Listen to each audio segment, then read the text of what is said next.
আল্লাহ বলে, সাবধান বান্দা, এই কবরে আসলেই তুমি জানতে পারবা তোমার নাফরমানির শাস্তি কি। সুম্মা কাল্লা সাউফা তা'লামুন, আবারও জানতে পারবা হাসরের ময়দানে জাহান্নামের শাস্তি দিয়া তোমার নাফরমানির পরিণতি কি।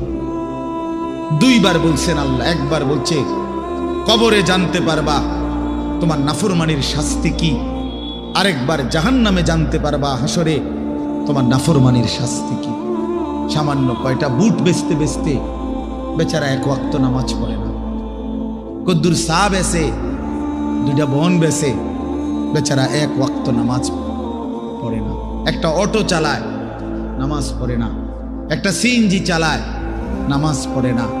12,000 14,000 টাকার একটা বেতন, এই কদ্দুর চাকরি করে, এটুকুর জন্য একটা নামাজ, একটা সেজদা দেয় না আল্লাহকে।